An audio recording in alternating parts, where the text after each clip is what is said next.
Imagine receber uma carta. Dentro dela, um mapa detalhado. Cidades, estradas, um rio generoso, terras férteis prontas para o cultivo. E no topo, em letras douradas, o nome de um lugar que prometia ser o começo de uma nova vida, Poiais. Um país rico, civilizado, cheio de oportunidades, no coração da América Central. A carta dizia que o solo era tão generoso que bastava jogar sementes ao vento para colher fartura. Que a capital, St. Joseph, tinha teatros, bancos, uma catedral esplêndida, que o clima era perfeito, que você seria bem-vindo. A única coisa que essa carta não dizia era a verdade, porque Poiais não existia. Era 1822. A Europa vivia um momento de febre por novos mundos. As Américas se abriam como promessa dourada para quem estava sufocado pela pobreza e pela estagnação do velho continente. Emigrar era um ato de coragem e também de fé. E havia homens prontos para explorar essa fé até o último centavo. Gregor MacGregor nasceu na Escócia em 1786. Desde jovem aprendeu que a vida é, antes de tudo, uma questão de aparências. Ele se tornou militar, lutou em guerras na Venezuela e na Flórida, foi valente o suficiente para sobreviver e esperto o suficiente para perceber que a guerra mais lucrativa não é travada com espadas, mas com palavras. Quando chegou a Londres em 1820, ele não era mais apenas um soldado, era o Cacique de Poiais, um título nobre, exótico, que ele mesmo havia criado.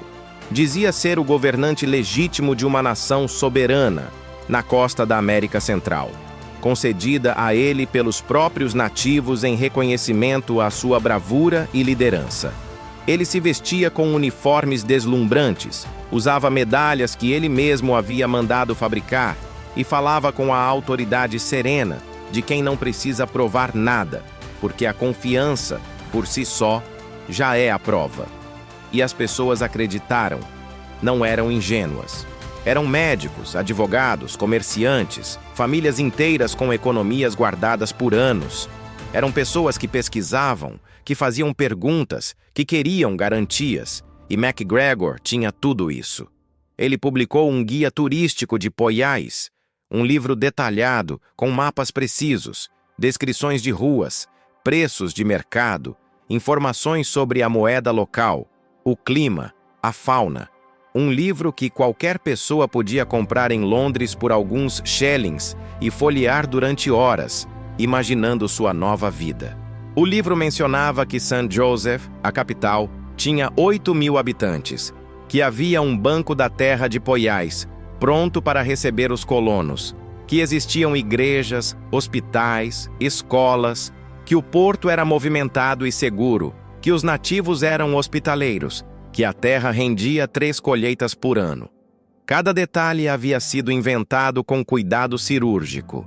Em setembro de 1822, os primeiros navios partiram.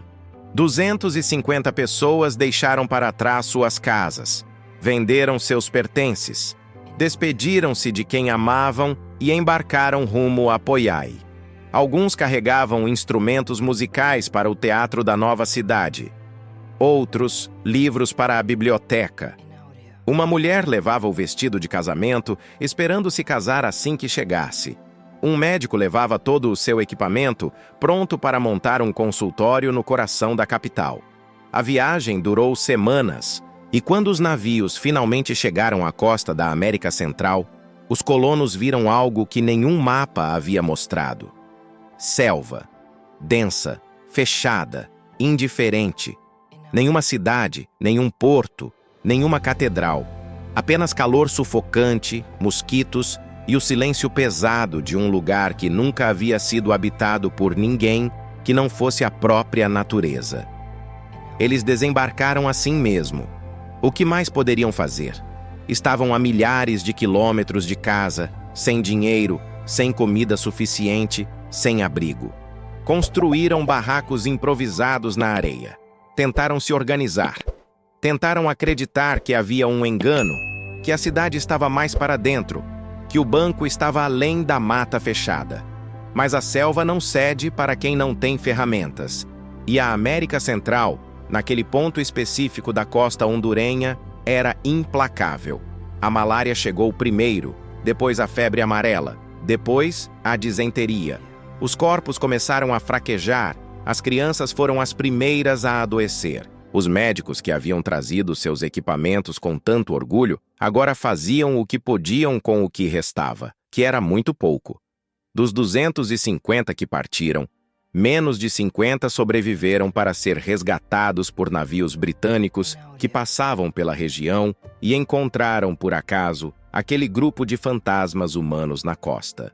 Olhos fundos, corpos destruídos, expressões de quem havia visto o fim do mundo e entendido, tarde demais, que o fim havia sido planejado por alguém que ainda estava bem e são em Londres.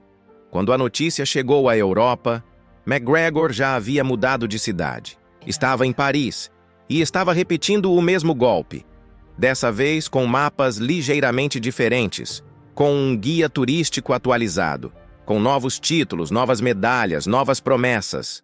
E encontrou novos investidores, novas famílias, novos sonhos prontos para serem comprados por um preço que parecia razoável. O homem que havia matado 200 pessoas com uma mentira estava vendendo a mesma mentira para uma nova plateia. E funcionava porque a história do colapso de Poiás ainda não havia chegado à França. A informação viajava devagar em 1823. E MacGregor sabia disso. Ele sempre soube. Dessa vez, as autoridades francesas foram mais rápidas. Ele foi preso, julgado e então absolvido. Absolvido.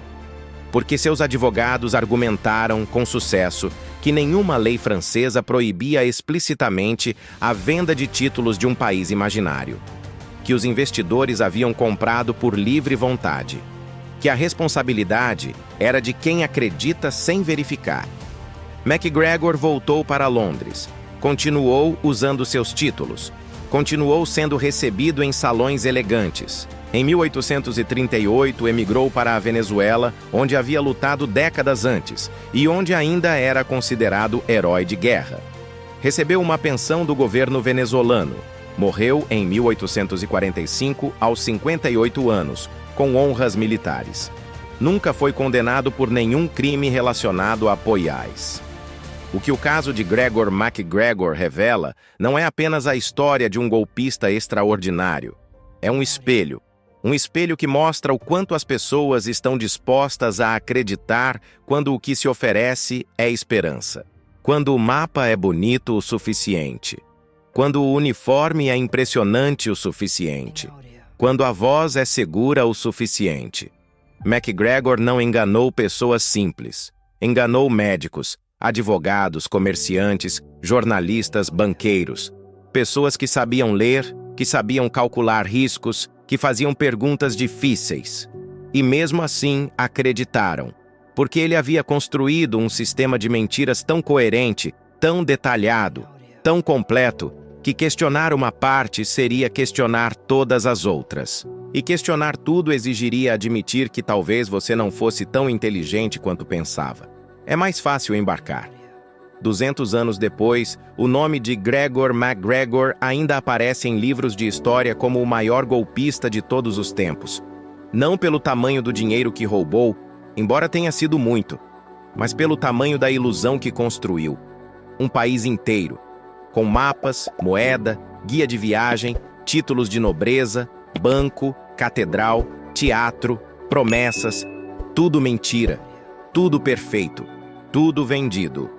E em algum lugar da costa hondurenha, enterrados na areia ou devorados pela selva, estão os ossos dos que acreditaram primeiro. Isso é o que resta de Poiás.